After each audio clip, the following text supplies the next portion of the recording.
Welcome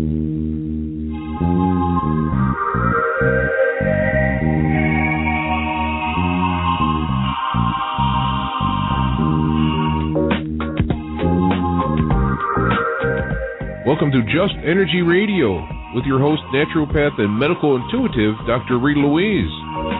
We have learned from Einstein's theory that matter and energy are one. Physicists believe that all systems in nature have their own particular way of vibrating. From the swinging of a pendulum to the waves of the ocean to the light that brightens the sky each day, each of these oscillates at its own unique rate. The same holds true for every thought, feeling, event, or word we speak. Each has its own frequency or rate of vibration. What many of us don't realize is when we take everything in our universe down to its simplest form, it is all just energy. Join Dr. Rita Louise on a journey through time and space where past, present, and future collide. Today, what you believe may be called into question. What we want to know is, who made up the rules? Be brave and step outside the box. We are about to turn our world upside down and venture into the unknown. Hold on. We are departing our own beliefs and entering alternative realms. Enjoy the possibilities.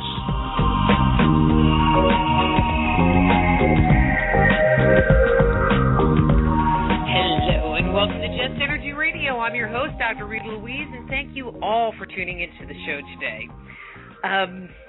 Well, just think about it. If you're listening in the United States, next week is Thanksgiving, and oh my God, hasn't this year just blown by? It was just summer a couple of weeks ago, and now we're moving into the fall and the holiday season, and I don't know, they talk about time accelerating, and it sure has been accelerating for me. But don't forget, Just Energy Radio is brought to you by SoulHealer.com, where you can learn about all the services that I offer, as well as the Institute of Applied Energetics, where you can study to become a medical intuitive counselor, or energy medicine practitioner. And to keep updated with what's going on Just Energy Radio, please do sign up for our newsletter. You can do that by going to www.justenergyradio.com. And while you're on that website, you can also access our almost 5 years, yes, in a couple of months, actually not even a couple of months, we will have 5 years worth of archives of excellent programming like you're going to be hearing today. So today, we're just going to be having one guest, and we're going to be speaking to Timothy Wyllie about the Rebel Angels, which should be pretty interesting. Let me tell you a little bit about Timothy, and we will bring him on the air. Timothy Wyllie is a writer, artist, and musician who began specializing in the study of non-human intelligences, such as angels and dolphins, after a near-death experience in 1973. The author of Ask Your Angels, Dolphins, ETs, and Angels, Adventures Among Spiritual Intelligences, Love, Sex, Fear, and Death, and the Helianx Proposition. He lives in Mountainair, New Mexico. So please welcome to Just Energy Radio, Timothy Wyllie. Hey, can I call you Tim? Actually, I prefer Timothy, if you don't mind. Okay, not a problem. I just want to be correct. How are you? And thank you for coming on the show. Well, thank you very much for having me.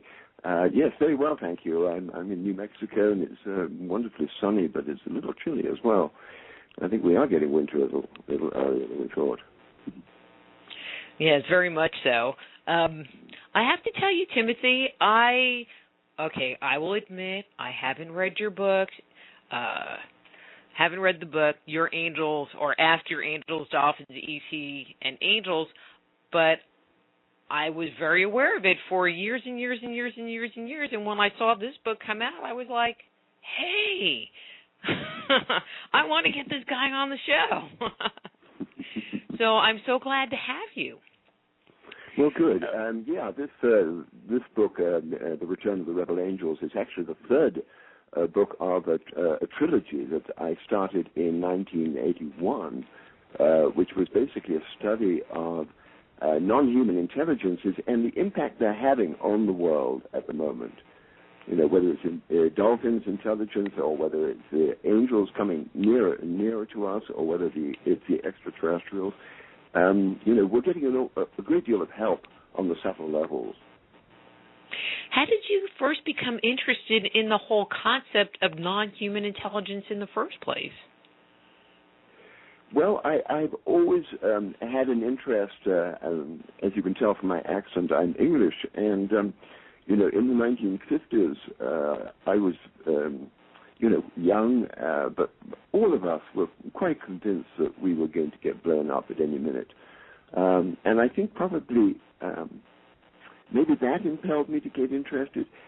But I'd always had a sense of extraterrestrials. I always knew, that they must exist.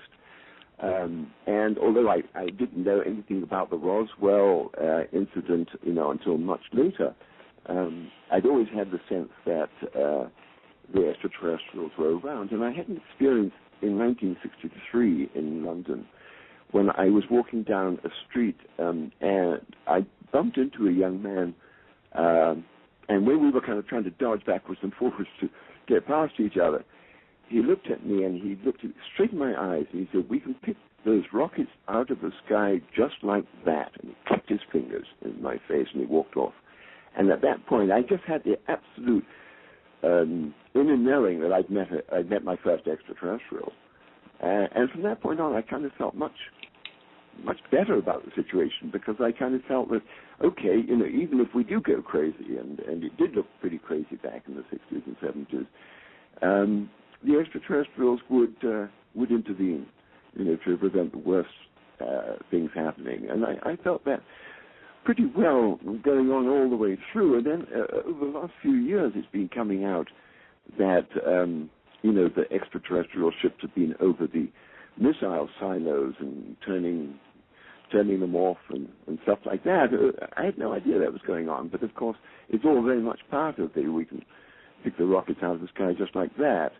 And then in 1973, I had a near-death experience, which was quite an extraordinary, powerful situation where I had, I won't go through it in the entirety because I have written it in my first book, Dolphins, ETs Angels, but I was taken out of my body. I was told that I had done what I had come to do. I was asked if I'd like to go on or come back, and I decided to come back. And then I was taken around. I was healed in a machine from what I was dying of, and I met my angels. I was taken around, I don't know what to call it, the other side. And then I was returned to my body about 20 minutes later. And that changed my life, as an enemy will change anyone's life. But it just woke me up to realize, no, this is real. This is really real. We are a subset of a much larger operation. And, once I realized that, my goodness, of course, it's much more interesting to study that than to study politics or psychology. So that's really where it all started. There are many people that really separate ETs, angels, ghosts from each other. You can have ETs, but you can't have ghosts. You can have angels, but you can't have an extraterrestrial or a ghost. How would you classify, and I like to just kind of put them into the category, these beings that don't have bodies, and I'm kind of putting the ETs into that category too. Sure. Do you see them as being similar? No. The easiest way of understanding it is to understand that the extraterrestrials are from the outer worlds. In other words, we're the extraterrestrials for somebody else on another planet. But the inner worlds, the inner worlds of the creative imagination, that's the worlds of the angels. Now, the angels basically, in a sense, take care of or look after the physical manifestation. And that concept that we're the hands of the angels is a very real one. The more we align to our own higher purpose, the more we're able to work with the angels in the various projects we're involved with, which tend to be more spiritual than material, of course. And then in terms of ghosts, that's not really my area, but I would probably put them into a category of what they used to call astral shades. In other words, when somebody dies, their astral body is sloughed off, and that astral body stays in the astral realms for 50 or 60 years before it disintegrates. And that's probably what ghosts are. That's the best I can do. I've never made a study of ghosts. Extraterrestrials and angels are more my area. Okay. I had a question that just totally left my brain. One of the things that I've always been curious about, you kind of touched on this briefly, is my own little personal curiosity. When you have a spiritual practice, one of the things that you look to do is to become more in alignment with communication from God or your higher self or your guides or your angels. And I guess where my concern comes in, and maybe you can shed some light on this, is are we actually talking to good beings? Is it really our angels? Or are we talking to ETs or some lower vibrating forms that we're allowing to give us guidance that might not be for our highest benefit? It very much depends on the intention of the person who's doing the asking. If one's intention is very clear, and if, as you say, it's aligned with higher purpose, then we're talking to something authentic. Right. Now, one of the interesting things is that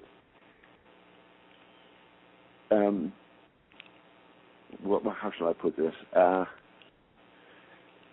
Angels, negative angels, if you like, can't get into our minds. Right, our minds are sacrosanct. Right. To be invaded by something negative, one has to, in a sense, ask for it.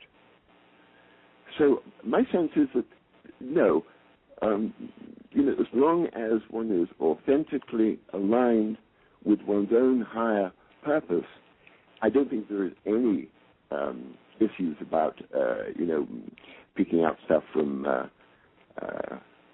negative aspects. Now, what is important to realize is that it does take a lot of clearing of our own, what we call fear impacted thought forms. They're trapped in our auras, they're trapped in the body. I'm sure as an intuitive healer, you're more than aware of this. But in a shamanic sense, these thought forms, which embed in our aura and ultimately will descend into our body and turn into a disease unless we cope with them in the higher realms. These are things that we picked up all through our lives. Right? People who've savaged us or who told us, no, we can't sing. All this still maintains in the body. So my book, Ask Your Angels, actually goes through a very precise series of meditations which were given to us by the angels, which were about basically releasing these elements that had been stuck into us, in a sense. Now, these can be released fairly easily if one knows how to do it. And once one releases them, then I think one has a much better chance of having a clear channel open. And a lot of the distortions come from people who haven't cleared out. I mean, I could name David Icke, for instance, is a man who has not cleared out his fear-impacted thought forms, and thus he goes around terrifying people with these paranoid fantasies, which are his paranoid fantasies. They're not real. That's an interesting observation, and I don't know that I would ever look at somebody from that perspective to see whether, I mean, I understand what you're saying. It's like, when we bring in that information, there needs to be the clear channel so it flows, I'm going to say, through us. But if it's hitting our own junk, it's just going to amplify our own negativities and fears and replay that in our head as what the truth is versus what the truth really is. Yes, exactly. And the only reason I mentioned that gentleman by name is because, I think it's a danger when somebody, thinks of themselves as a spiritual leader and yet hasn't cleared out themselves and then goes around telling everybody, their own paranoid fantasies. That then, I think, is, really not the right thing to do. I mean, is it possible? I mean, one of the things that I speak on and I do work with are people that have what I call attached entities. You know, I have a book called Dark Angels, which talks about these attached entities. I mean, it might be possible that he has negative, I'm going to say, angels around him that are feeding him this paranoid material to transmit on to other people. Yes, let me just clarify something. There really are no negative angels. All right, it's a contradiction in terms. Angels aren't negative. But what is very confusing is that, as I'm sure you're aware, there are thought forms. Right? The astral is full of thought forms. Okay, so now if I get jealous of something, I might have a little jealousy going about something or other. But that jealousy attracts the thought form of jealousy that's in the astral. And suddenly I'm becoming absolutely, incredibly jealous. Right? Much more jealous than there's any reason to be. That's because that thought form has kind of landed on me. Now, somebody who doesn't know what they're doing would call that maybe a bad angel or a negative angel. It's not. It's a thought form. Very important to know the difference. A thought form can be dissolved by aiming a beam of love from the heart chakra. An angel can't be destroyed by aiming a love beam at them. Big difference. No, definitely big difference. Why do you think, you know, I'm not even saying him personally, but why do you think there are people that are bound and determined to share a message of fear? Because fear loves to have other people afraid as well, because that confirms the rightness of their fear. Okay, that makes sense. I mean, it just seems like, you know, where we are on the planet right now, fear is rampant. Just, you know, everywhere you look, it's rampant. It is. The phrase I use is that we're swimming in a sea of fear. Now, I don't think actually it's much different. I'm currently reading a book about the Crusades, and of course, all the way through the 12th, 13th, 14th century, you know, the fear was absolutely 50 times higher than the fear we have today. But the fear, of course, is a very different one now. We fear for the planet. We fear that our government's, not doing the correct things. In those days, it was much more, being afraid that somebody's going to come along and kill you or kidnap you. But yeah, there's a tremendous amount of fear, which is why I think each one of us needs to work on ourselves to get rid of the fear in ourselves. Once we've gotten rid of the fear in ourselves, we can see the external fear in the outside world much more clearly, and it doesn't affect us anymore. We can go about our lives without being affected by this pall of fear that's hanging over everybody. No, because so many people get caught up in the perceived fear. One of the things that I suggest is that they stop and breathe and take an inventory of what's going on with me, and do I really need to be involved in that fear? Exactly. That's exactly it. Well done. I agree with you entirely. I think also this business of worry, people worry about things. Now, there's no point in worrying about something that you can't do anything about. It's absurd. If one wants to worry, then worry about something one can change or do something about. But we waste so much energy, talking about energy, we waste so much of it worrying and being frightened of things that really have nothing to do with us. That's somebody else's business. Now, if we took care of our own little circle, and if everybody took care of their own little circle, we wouldn't have this. No, I agree. I'm going to change the top here since we're kind of talking about angels, and we're going to talk about the new book, but this is a very interesting conversation. I'm so glad that we get you for both hours because I think 1 hour would have been way too short.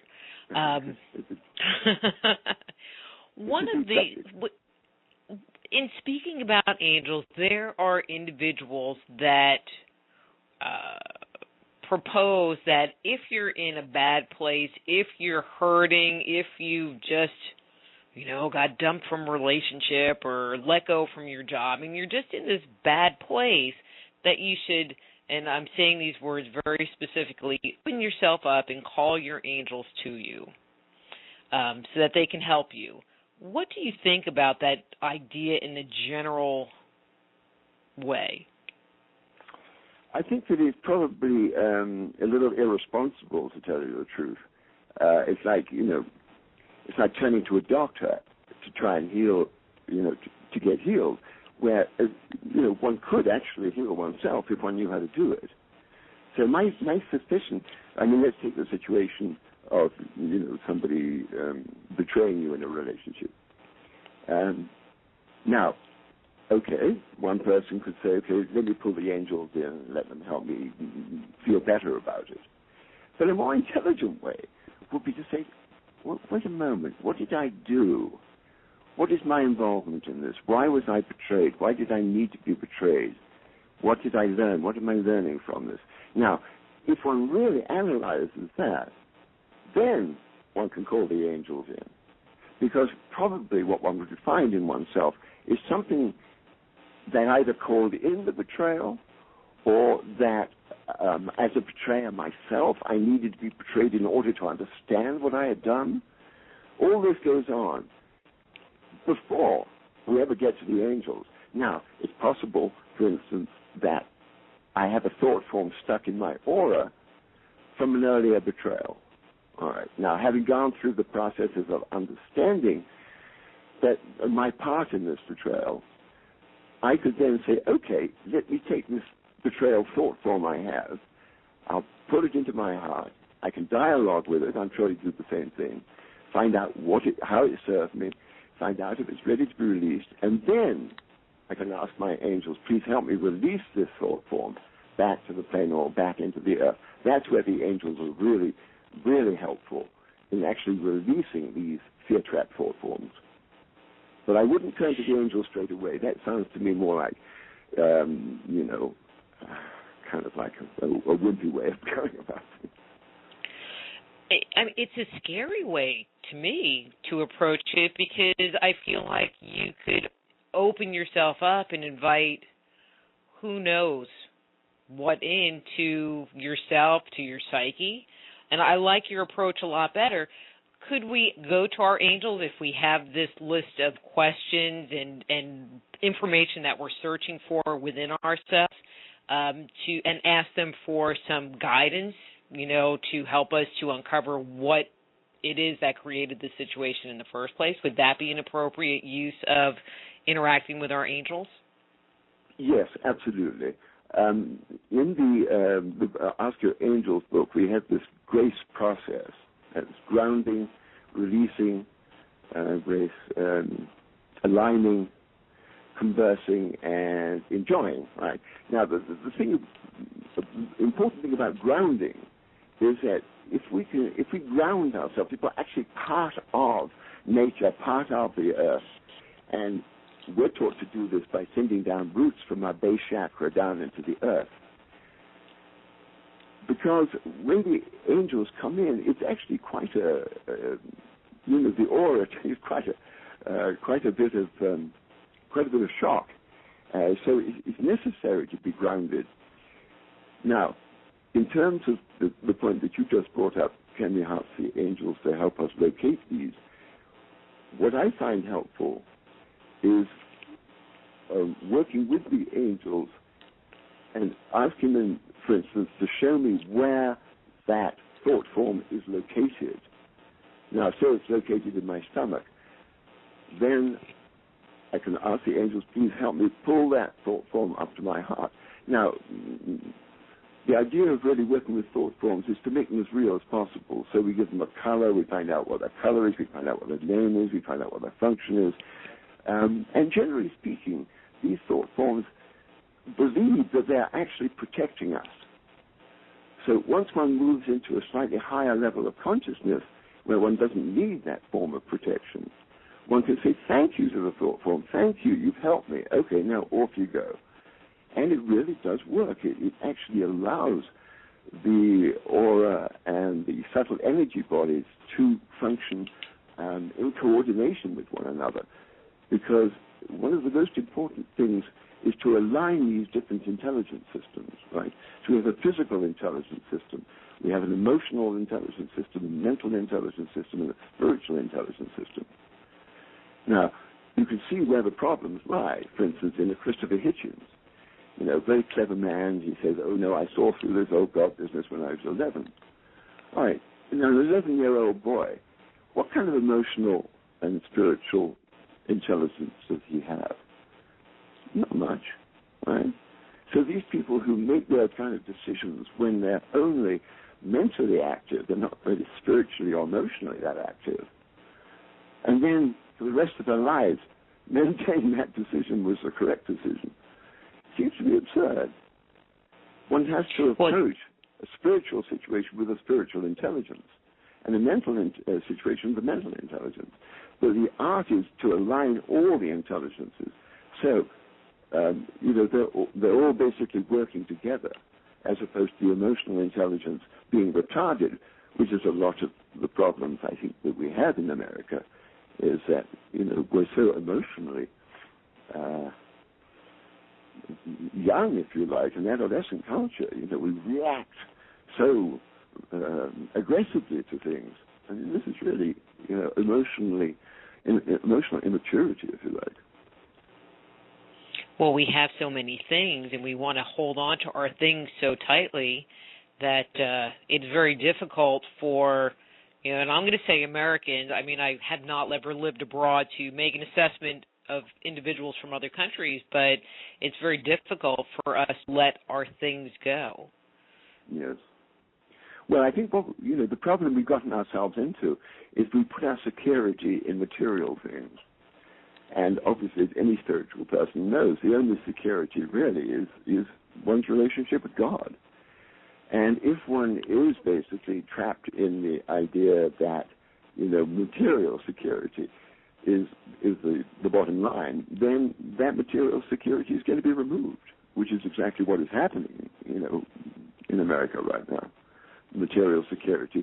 I mean, look at what we've seen with these various different horror stories we've gotten, with the priests, and you go through each of the basic old securities, and each one is shown to be fallacious. Now we've got the sports thing going on, and one by one these things are being stripped away. So the only, basically, relationship we're left with is our relationship with our inner understanding and our inner understanding of God.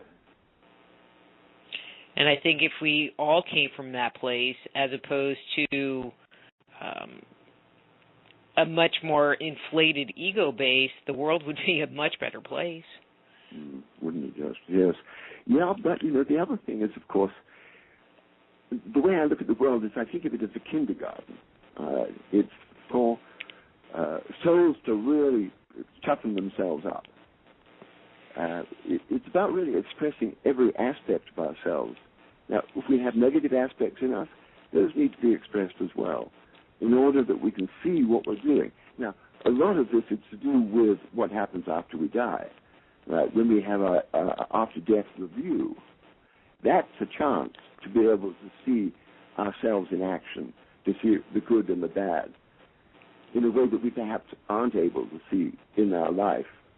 So that's the way I think it's a much larger situation than just, you're born and you die. It goes on and on. It circles all the way down. When you had your near-death experience, did you have a life review? Do you recall? No, I didn't. I didn't have a life review, and I don't know why, to tell the truth. No, I don't know why. Pretty quickly, this dialogue started where I was told, yes, you're dying. Okay, and then I could see my body way down, about 500 feet below me. And then it just started with the question, do you want to go on or do you want to go back? And it was absolutely attitudeless. It It didn't mind one way or the other whether I decided to go on or come back. But when I decided to come back, then everything, this the mass of angels all singing and dancing and playing instruments started breaking out. And I don't know whether they were applauding my desire to go back or whether it was just the next thing in the scenario. I have no idea.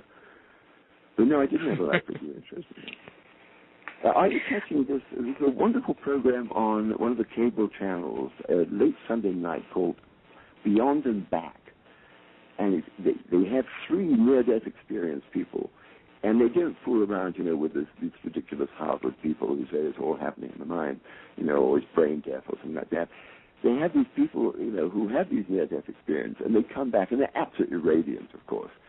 And they have these extraordinary experiences. I mean, 1 or 2 can have a bad experience, but almost everybody has the most wonderful experience. And they're all told, basically, no, it's not your time yet, back you go. So I think this really is a very fundamental change in the way we look at things if we understand, hey, wait a moment, we die when we're meant to die. No, it's not an accident. It's not coming out of the blue or something like that. We die when we're finished with what we do in life, what we're meant to do in this lifetime. I just am very curious by that life review process. I cross my fingers. I'm not scared, but I do cross my fingers that when I have to experience mine, that it's all good. All right. Mostly good, kind of good, a little good. I think. I try to think of myself as a good person, and it would be, kind of unsettling to go through that whole process and find out that I was just really not that great. I don't think it's about judgment in that way. I think it's much more compassionate than that. Also, what I've heard, and as I say, I've only heard this from the people who've been through it. I haven't been through it myself. But you get to experience various events in your life from both your point of view and the other people's point of view. Right? So it's a very, if you wrong somebody, you get the feeling of what it's like to be on the other end of it. It's a very compassionate process, and it's not about, you're bad or something like that. We've all done things, some silly things in our life, but it's to do with whether one's malicious or not. I think if one has a malicious intention, I think that probably could be quite painful to review. Yeah, and it's not the watching part. It's I'm so empathic. Naturally, and working with my clients, I just can't even imagine having it taken to the next level of it and experiencing the pain I created for someone else in their body. I mean, I just, from this perspective, it just seems kind of overwhelming. I don't think it's a very long process, and I don't think it's a process in which one, suffers. In that sense, I think one gets an eye-opener. I don't think necessarily one, let's say that I've caused, terrible pain to somebody many, many years ago. I don't think one has to then go through that terrible pain, in exactly the way it was dished out. But I think one gets a very clear idea of what effects one creates, often without even thinking about it, The way we casually treat people or we dismiss people without even thinking about it. Well, I'm just going to cross my fingers on that one. I think don't you worry about it. There are far worse out there. Well, no, I definitely would not want to be in their spirit when they're going through that part. No. But what the Urantia book tells us, I think, is probably somewhat closer. Somewhat like the bardos, the 7 bardos in the Buddhist concept. They say that the next 2 levels are what they call compensatory levels. In other words, if one has had a very tragic life in this, one might well have a much more abundant life in the next in the compensatory level. And inversely, if one's being very cruel and unpleasant in this life, one might well find oneself at the other end of that sort of treatment in one of the compensatory realms. The whole idea is about spiritualization, It's not about, trying to find who's good and who's bad and tossing out the bad. It's about everybody moving up. Everybody's becoming spiritualized. You mentioned the Urantia book, and before we came on air, we had a very brief little conversation about it, and I've been aware of that book for a very long time, and when I've seen it and kind of flipped through the pages, it made me think of like reading the Bible or A Course in Miracles, which was just a very dense, I don't want to say sleeper, because I've read the majority of the Bible, but, it really takes some diligence to get through. And a lot of your work is based on that text, or you use it as a reference, and it's a topic we have never talked about on this show, and I'm wondering if you can introduce that book to the listeners. Yes, of course. Yeah, yes, most people have sort of seen it, because it's a very fat book. I think it's 2,119 pages. Very, very thin pages, too. It's a very dense book.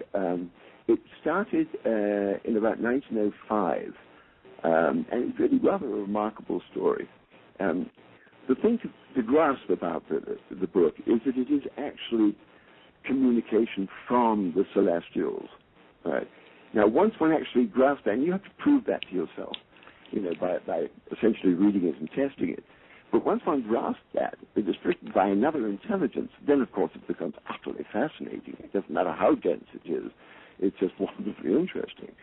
So, for instance, the fourth book is divided into 4 books. And the fourth book, the fourth section, is the life and times of Jesus as told by the angels who accompanied him. Now, how could one get a better viewpoint than that? It straightens out so many confusions that have been put in, the King James Bible and all the various different translations and everything like that.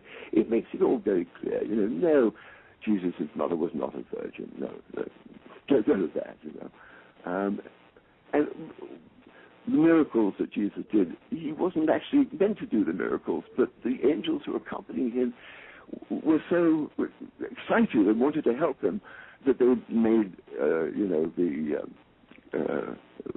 the feeding of the 5,000 happen. Or a little twist like that, which is just fascinating. And his relationship with his mother, for instance, which is much more complicated than you find in the Bible. I think that for any young man, they could really identify with that.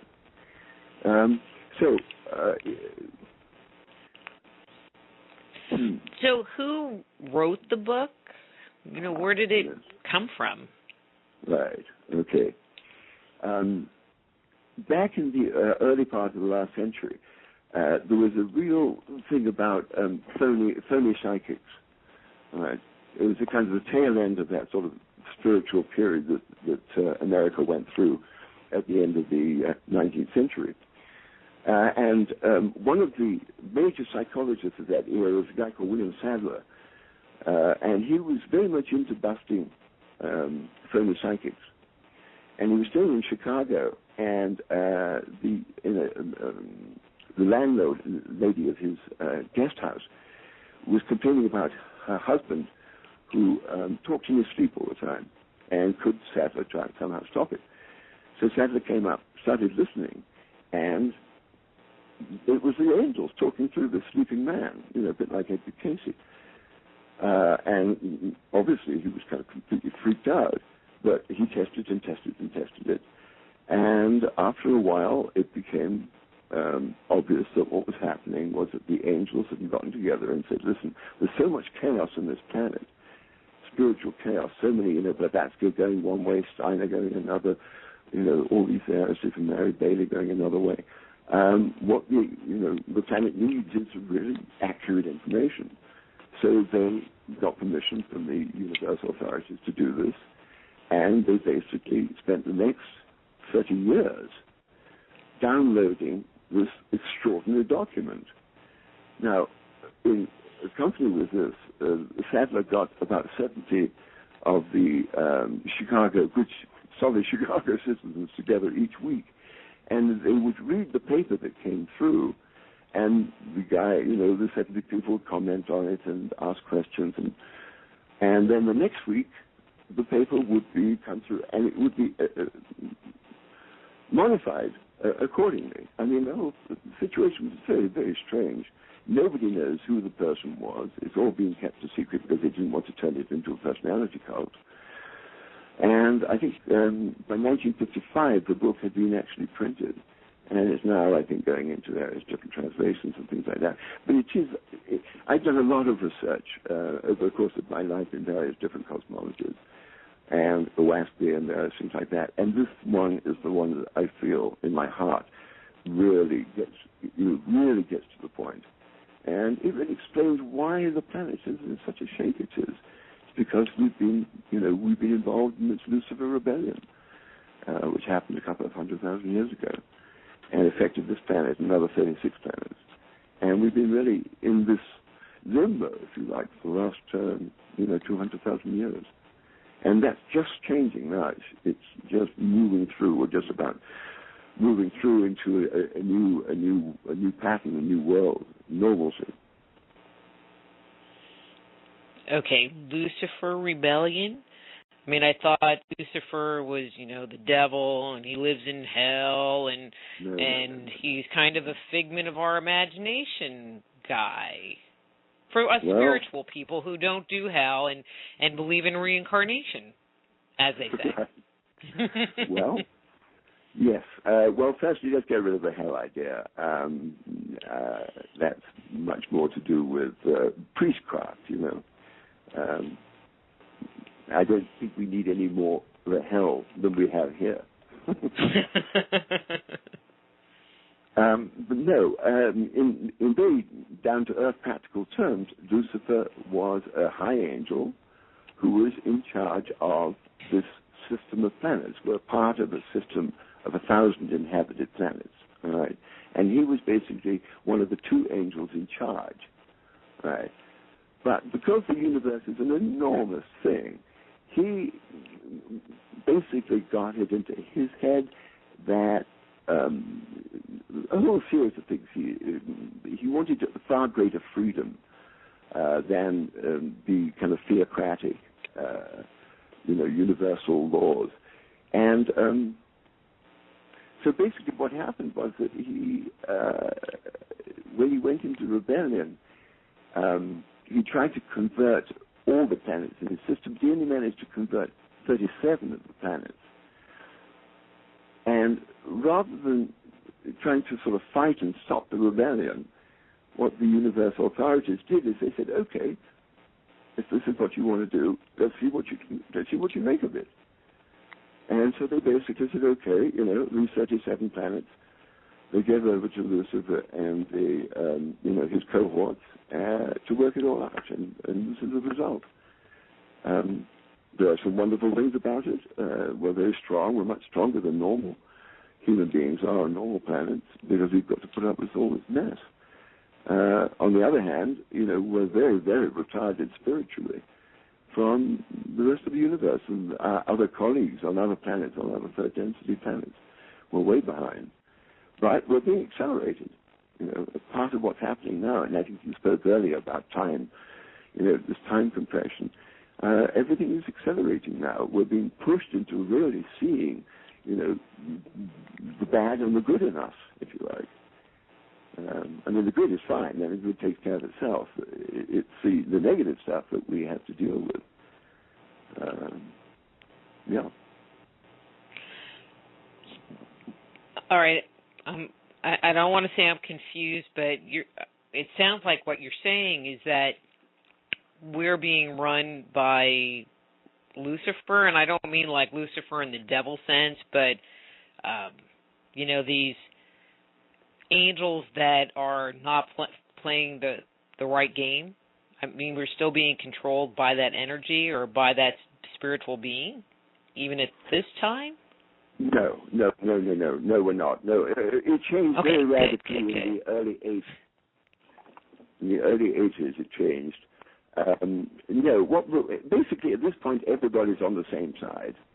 There's no there's no spiritual opposition per se. But now let's go back to this old traditional concept of having a good angel and a bad angel. Now, of course, it's not a bad angel, but sometimes we need to experience bad things in order to learn. So if an angel helps us or propels us into a situation which we regard as bad, then the inclination is to say, well, it's a bad angel. But it's not a bad angel. It's an angel who wants us to learn by helping us understand, the nature of our own failings, our own flaws. Does that make sense? Mm-hmm. Would you say, based on that material, that Lucifer, I like to think, that he was getting a big ego, and, you look at the stories that come down to us through Christianity where Lucifer, got a big ego and descent from, the orders that were given to him. And are we kind of talking about the same story, except in a much bigger picture than we're led to believe? Yes, of course, much bigger. Yes, I mean, one can put all sorts of things off onto Lucifer, from sort of excessive pride. On the other hand, he was an angel who came up with a different way of doing things. Let's try something new. There's nothing too bad about that, I don't think.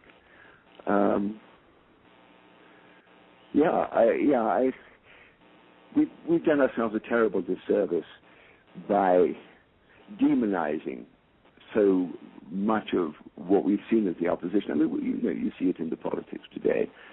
People demonize other people. Really unthinkingly, having no idea what they're doing, what they're saying.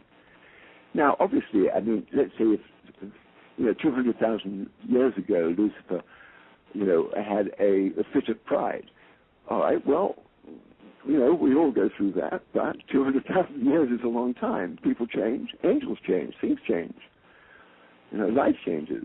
Now, there is a whole other way of looking at it, and that is that Lucifer actually was doing something for the universe hierarchy. This is one of the things I tried to cover in this new book of mine, to understand that the rebellion was sanctioned by the larger universe frame for reasons not yet revealed.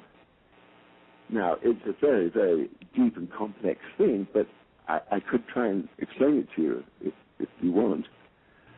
I'm game. You're game? Okay. All right. Now, let's come to Christ, all right, Jesus Christ. Now, what the Urantia Book tells us is Jesus Christ was the seventh incarnation of the spiritual, who's basically in charge of our local universe. Now, there are lots and lots. There are 700,000 of these local universes. So this entity, this what the Urantia calls this Michael's son, he had to incarnate in each of his 7 levels of created being. So he incarnates as a Melchizedek, as a seraphim, so then under various different authorities within his structure. Okay, the 7th and his final incarnation is as a mortal. Right now, he has 10 million planets he could choose from. Right, he chose this planet. He chose this planet to incarnate on, which is incredibly important from the universe point of view. The fact that Michael chose to incarnate on this planet out of the 10 million planets he could have makes this planet a very, very important planet. Now, the next thing is, each of these Michael sons, each of these creator beings, if you like, each of their universes has a particular tone, a particular quality that universe examines, looks at, rolls over, looks at it from every viewpoint. All right? The tone of this local universe is mercy and forgiveness. Right? That's what we're looking at. We're examining mercy and forgiveness. But of course, to understand mercy and forgiveness, you have to have something to be merciful about. You have to have something to forgive. which means you have to create a situation where an oppositional figure is doing things that you can ultimately come down and say, okay, well, you're forgiven, right? Now, obviously, I'm simplifying it enormously, but that's the basic thesis, that actually Lucifer was part of, although he wasn't aware of it, he was like an actor in a play that, you know, who didn't know what the next lines were going to be. But he actually prepared the turf for Michael's return, which he always said he would do, right? And it's my personal belief that he will come back at some point, probably fairly soon, and the whole situation will sort of change, and we'll move into an entirely new frame. So, you know, that's the bottom line of it. Lucifer was doing a job. He didn't know he was doing a job. It was a covert operation. And, of course, you know, he'll be redeemed, as everybody is. One place where I get a little stuck, and I'll just be straight here, is with the whole Jesus thing, okay? I mean, I have Jesus issues, okay? You know, in that, you know, it's not his message. You know, it's where it's gotten really distorted to. I mean, I think that's one of my big problems, is where it's been distorted to. But if he was such a key character, then why, you know, okay, Christianity, you know, is a major religion, but it's not the only religion, and why wouldn't it come through in something that was, I don't know, more appealing to everybody, I guess? Because that's what, it wasn't about that. It really, you know, Christianity and Jesus Christ are two very different things. I mean, that's the first thing. I mean, Christianity is more like Pauline, you know, Christianity. You really would have to read that fourth book in the Urantia book. I really would recommend it, actually, if you had that thing about Jesus. And if you just read it as a historical novel, and I think you'll start getting the feeling. It's all about feeling, you know, it's all about actually picking up the intuitive aspect of it. But no, Jesus, his function basically was, you know, to incarnate. It wasn't to convert the world. It wasn't to make everybody Christian. That wasn't the idea at all. It was just to, you know, come down, live out his life, experience life as a human being, you know, to tell people what he knew. That was it. It wasn't to convert the world or anything like that. Each of us has to find this in ourselves. So it wasn't about creating a movement. It was about having the experience of being in the 3D world. Yeah, exactly. Yeah, exactly. And you see, his mother was the one who wanted to create the movement. She was the one who wanted to, you know, get him more militarized and everything like that. That was the conflict they always had between them. But see, I like that a lot better. No, he was a sweetheart. You know, I mean, he was the oldest of 9 children. You know, his father died when he was about 10 or 11 or 12, something like that. So he had to look after the family. He was a wonderful harpist, but he had to sell his harp, you know, to feed the family. I mean, all these. You know, I had to sell my guitar to do something at one point. You know, so all these little things sort of trigger identification feelings. You know, you identify with the guy. I mean, I don't know if the book goes into this, but what did Michael's son, is that the name? Mm-hmm. Yeah, that's his good economy, yeah. Okay, what would he gain by incarnating in a physical body, you know, or going through all of these different incarnations in different vibrational fields? The universe is extremely fair. I mean, I know people say, no, you know, life isn't fair. Actually, it is fair. If you know, because life is a lot longer than just this one life. Sorry, would you go back to your question again quickly? What was he learning to gain by incarnating in these different incarnations? Yeah, absolutely. Going back to that idea of the universe being fair, it's like a king. You know, unless a king has had experience in being, you know, a peasant farmer, a bureaucrat, a scientist, then they really don't understand what it's like to be a peasant farmer. So obviously they kill peasant farmers because they don't identify with them.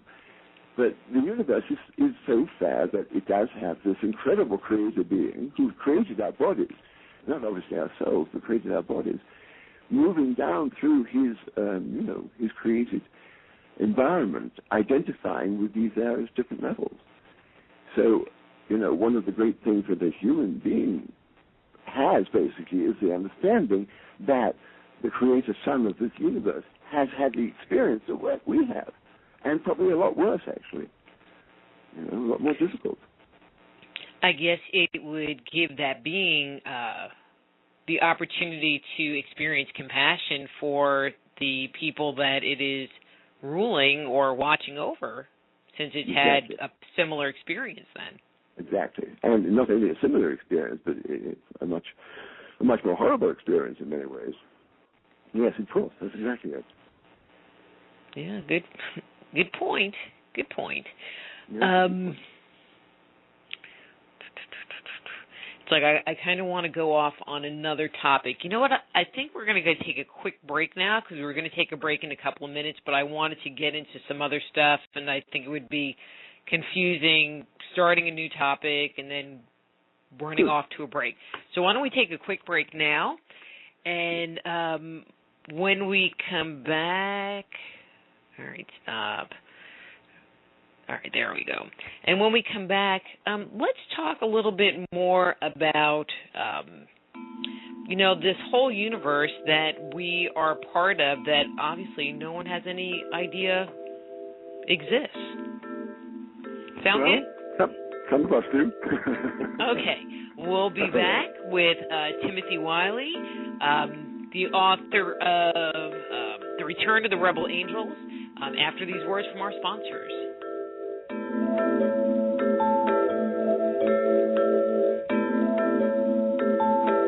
Just Energy Radio with your host, Dr. Rita Louise, will return right after these messages.